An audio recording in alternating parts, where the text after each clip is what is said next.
Greetings, mortals. I am Natus, one of the rulers of the Underworld, or specifically the ruler of Manga Hell, and today we will be reacting to the newest chapter of Four Knights of the Apocalypse series, chapter 79, titled Hyperion. And let's hope we will not have to wait almost an entire week so we'll be able to continue these Four Knights of the Apocalypse series reviews.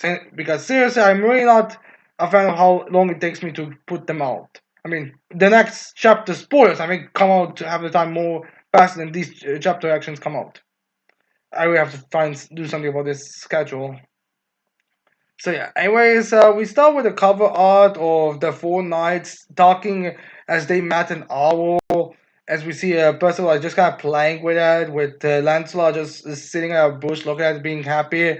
While we have Tristan and Gawain arguing about what to do with it, which is to be like, let's make it our pet, while Gawain's like, let's eat it, which is in character, but still.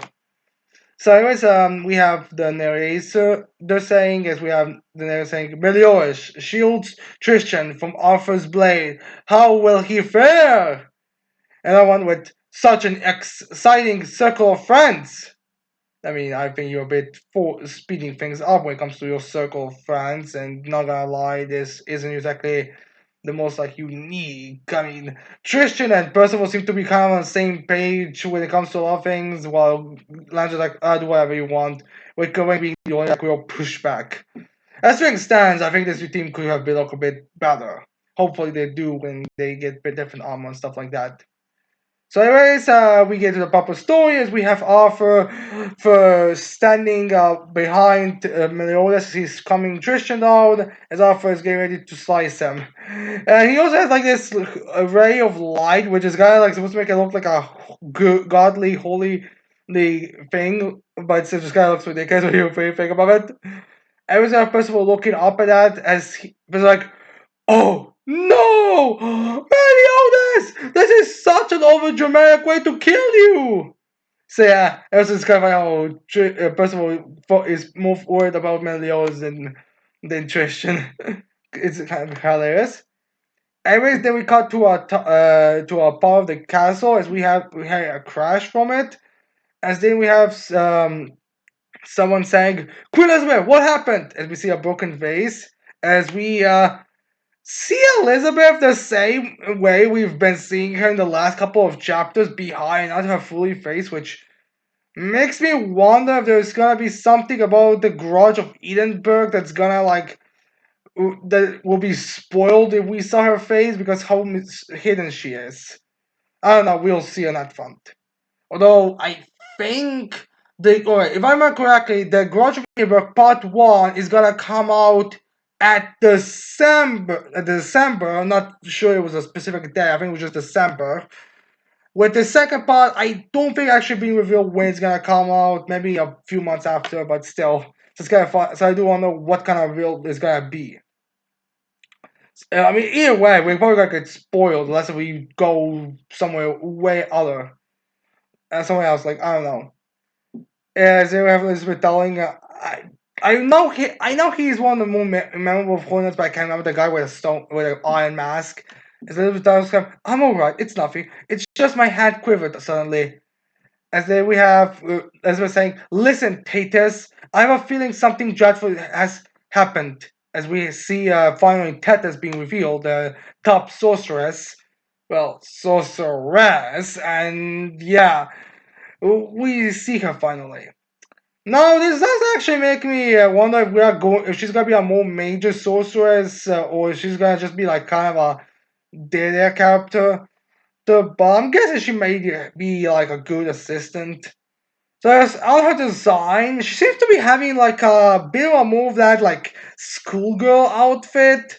Well, her. I don't know why, but for some reason she's giving me like she's a trap vibes. Not sure if that's the case. Also, I feel like there's a bit of a similarity between her design and Lancelot's, but I'm not exactly sure. She also has like this staff that has like wooden beginning where it kind of goes like into this form for the holder as well as there's some like weird stone or metal or rock on top of it. Then we have Tana's like looking on the side, thinking to herself, then be like, and she laughs a bit, as well as like, huh? And then we cut back to it because she's, I guess, able to see what's going to happen. Maybe that has some kind of like a what's it called, kind of not foresight. I know it's a tip of my tongue. The ability that allows her to see what's going on everywhere. So she was just turning to sort of see what exactly is happening. Anyways, there we have. I'm guessing that would be like epic fail. Not sure of that. Not sure if that's what she's referring to. But as we see, Meliodas like holding Tristan's dollars. Then we see Tristan something coming. Well, something arriving from Trish. Something arriving as Meliodas sees it. Alpha's like, hmm? And then looks around and sees that his blade is destroyed, well, his sword is destroyed. Alpha's like, what? As then we have, Trisha like, ah! As he just like blasts from the ground, as well as like, Tristan! As they have Tristan just like hitting, going on the ground, hitting the ground, and just gotta fly around pretty much wherever you are. So a monster is agitated. Also, it looks like a weight jacket that Anne put on her fell off. Oh, great! That's gonna be hilarious later. Instead of instead we have person like, "Wah!" Now he's like, "Yipes!" As there we have Lancelot holding the blade of Arthur's sword that he broke off earlier. As he says, "You're a real pain in my ass. You know that." I mean, it's not supposed to be ours, but whatever, censorship. As he sends that like beam of light towards wherever Trisha is flying around, as Tristan's DM for as Anata uses Shining Road to completely blast Tristan, which is having the same ability that was used on Taliska. So talk about overkill on Taliska. Well, not Taliska, it was Fiddich. Yeah, Fiddich. Talk about overkill on Fiddich. As they have Meloas approaching Tristan, as we see Tristan falling down, and he seems to be away from his demon form, which makes me wonder if it's a damage thing or if it's just like a the Shining Road has like some kind of positive effect on Tristan's power. I'm not exactly sure. Anyways, we have with Meliodas, they'd be like, stay with me, Tristan. And Tristan's like, oh. Which I guess this means that every time Tristan goes on a rampage, it's off Lancelot's job to blast him through it. Because suppose it has any effect on him at this point. So yeah, anyways, they will have Tristan be like, I can still fight. I will protect Leonis. As we have Meliodas holding Tristan, as Mel's like, it's alright, you did good enough. I'm just relieved you are okay. As they have Gawain, which I love, there is no actual acknowledgement by Dolly the fact that she's naked right now. As Gawain's like grabbing Dolly Jackson, she's like, hey, he stopped that rampaging prince with one attack. As then we have Dieback, it's him! As then we have the main person who's big, we are awfully safe, just worry! And Spencer's like, so it was you who called him! I'm guessing that man was the. Wait, was that the chief of. Is this implying the chief officers? Person was the ones who were going to call him? As if the chief was to be like, calling him was very easy, you know? So yeah. As there we see Lancelot jumping on the ground, still trying to keep it very mysterious who it is, even though you can pretty much guess. I don't even get why are they even doing the whole super mysterious character when we already know who it is kind of thing. I don't even get like it's not even like it's a reveal thing. It's just weird. And we have Lancelot's food, and then we have Arthur approaching Lancelot, and I was like, I suppose this was your doing, As in, Arthur's like, huh. And we see a full body shot of Lancelot as they're all on the ground, where Percival, Percival, Nausea, and Meliodas and Tristan are, which Percival get now it's obvious like he will not be able to handle all of this. In fact, Meliodas did do the same thing for Tristan. As we have Arthur saying, you must be one of the four knights of the apocalypse, I presume. But what's this? I feel I've seen your face somewhere.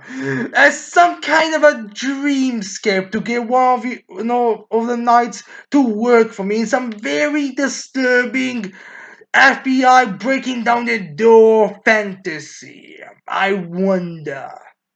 So yeah, yeah. As they have Lanto just looking seriously at him, as they have Alpha like just still casually approaching him, as Alpha's just like, well, it doesn't matter. I was too on guard when I heard of you so-called Knights of Papacy. The power of the old king's omens has diminished as well. So yeah, he's kind of like, oh my god, you can always see where this is going. Like he's always like downgrading Lancelot. He's like, oh, it's going down. The omens are worthless now. Is that what I was saying? When I came to assess you, it felt as if though you just barely came up short. So yeah, I guess this does give a little more credence to Melagalandans of power because Arthur will be a bit more difficult to take down Melagaland, but I don't really know. Again, like you know where this is going for this chapter. So anyways, after Lance was saying, "So you're King Arthur, are ya?" As then we have Arthur be like, "Yes, what of it?" As they have Nazians being there, is like, no matter how strong Lancelot is, his opponent is extraordinary. He can't beat him one on one. Again, you know where this is going. As they have Percival be like, I'll fight with him! Which is almost. Then we have Gawain and dies back as she's there, and she's like, he's dead. That one can't even see the power gap between themselves. As Dai's like, hey, give respect to Lancelot. This is one of those times where the villain is underestimating the hero, well, for no real reason, so the hero can beat the shit out of him easier and make it look more badass, which is totally BS if you really think about it, because it just makes every villain look incompetent, and not so much the hero looks strong, it's just he's not the idiot in the group. But yeah, anyways, it's kind of, it's like, it's kind of funny how Gawain's like, yeah, that's not gonna happen. Also, she has the jacket that Anne gave her on her back. So yeah. And then we have Lancelot like moving his hand up, as then we see some blood coming from Arthur's nose. He's shocked by this. We're like, huh? And he sees that coming down. And then we see Lancelot closing his fist, which sends Arthur back a bit. As I was like, grasp. As then we have we have Percival, Nazians, Donnie, and Gawain shocked. As we have Percival doing a controversial expression, I would say. Nazians just have himself shocked. Gawain and Dai actually have the same expression. It's just after Dai's eyes are going out of his skull. Well, Gawain's eyes just big. Like, what? He did that to my uncle? So yeah. Which is kind of like how Dai was the one who's the most like. I don't underestimate Lancelot, but he's like the most shocked of them. And then we have Lancelot saying, Uncle, leave this to me, referring to Meliodas. So yeah, I'm back here and I'm gonna be angry and wanna take my payback on Arthur. And then we have Melody all happy, just like, yeah, you got this, Lancelot, as Trish is looking down a bit. Oh my god, now people are gonna be all happy the fact that it's confirmed that he's the strongest. As then we have Arthur cleaning his nose. As then we have Arthur jumping back. As we have Arthur be like, Lancelot, trying to figure out, as then we have Lancelot appearing right behind him, as Lancelot's trying to be all cool, badass. Oh, I hate this hero trope thing so fucking much. And I was just saying, honestly, you don't need to remember my name. As long as I know you're King Arthur, that's all that matters. As Arthur's like, wait, he's behind me already? And they have Lancelot kicking him, which is honestly a pretty cool panel as he kicks him. But we have Lancelot like, oh, we have Lancelot, Arthur's immediately going back to the ground, and we see that Arthur actually fixed his sword as he's blocking his back. So I guess the kid was mostly just on a sword. As well, I was saying, I know we've never met, but did I do something to earn your hatred? Yeah, he's not remembering the whole Diogo situation at all. Instead of Arthur like, going for a swing, as then we see the swing going, but Lancelot just like moves his head like this, so it doesn't hit him at all. So yeah, although honestly, judging by a song, it doesn't even seem like it would have hit him. Like it looks like Arthur did just do a Rings of Power swordsman strike with where the size went. As they have Lancelot just look going down a bit, as he's like, that sword, quite the magic tool you got. So yeah, as then we get a bit of expansion on the sword. Which some people they actually mentioned this isn't Arthur's sword, but yeah. Anyways, then we have Alpha saying, "Oh, how oft it may chip, how oft it may break. A brand new blade takes this old one's place. My artifact of chaos, Convenon." Not sure what this is referring to in our foreign mythology because Convenon does sound like a foreign mythology reference. So yeah, I guess it's like a sword that it can be broken and chipped, but it will always fix itself. An interesting magic weapon, to say the least. As they will have Arthur saying, "How about these cutters then?" As they will have Arthur's face as he opens it, as we see like two of his. If as then we see Arthur's because of Arthur's face, we see that his bottom teeth are gone. Like wait, I guess that's Bond's snatch ability. As there we have uh, Lancer just throwing them to the side as Alpha's like, ugh. And then we still have Gawain and Donnie's shocked. It seems like Gawain just is more shocked than Donnie's right now.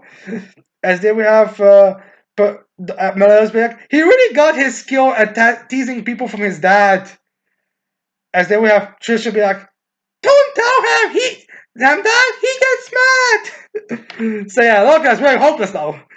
Basically. As then we have Arthur just cleaning, wiping his mouth from all the blood. As Arthur's like, ha, ha, ha. As they have Arthur having like these demonic, evil looking eyes. It's like, you should be quite entertaining. Yeah, I don't think this gonna be like a change. It's gonna be continuing with the Lance looking badass thing. Is that Lance like, so the power of chaos lets you regenerate. Is that right? Well, yeah, I mean, is that really such a weird thing for the chaos to have? Anyways, then we have Lance be like, then why is your right arm still a prosthetic? Which is mentioning the whole arm thing, which is, I feel like something that some people were questioning and wondering about. As then we have Alpha saying, well, Lancelot's saying, I heard it got eaten by some monster cat, is that right? Referring to the whole cat power thing and the science sense. Uh, as then we have Lancer saying, you're well learned, well, Alpha saying, you're well learned, aren't you? Well, yes, I was still young then. This is my punishment to myself for my naivety and weakness. So I guess maybe he can regenerate the arm. It's just that he decides to keep it prosthetic or something. I'm not really certain. But needless to say, it's like a reminder of never to do the same mistake again, which is he's kind of doing right now as well. If I'm honest, like I don't really get. I don't think this prosthetic thing really works in a chapter where he gets his ass beaten by Lancelot. Just saying. As then we have Lancelot saying, "Not that I care, but come on, don't use that thing as an excuse for losing." Which, alright, to be fair, I mean, by someone's way, it seems like he keeps it that way permanently, so I'm not like sure that like he's gonna use that as an excuse. And then Lance Alpha has like a bit of an amusement face, and then he starts slicing all over the place as Alpha like Lance is like a bit like, oh. And then I have Alpha saying on all these slices, as Alpha's like, what is youth? Ignorant, cruel, and pitiful. As he's saying it to Lancelot.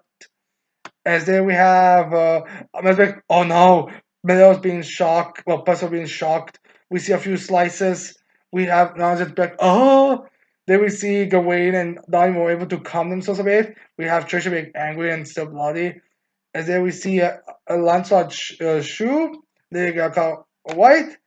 Then we have Lance Alpha noticing, realize something. As then we have the upside down shot of Alpha, well, half of Alpha, well, Lancelot's mouth. Then we see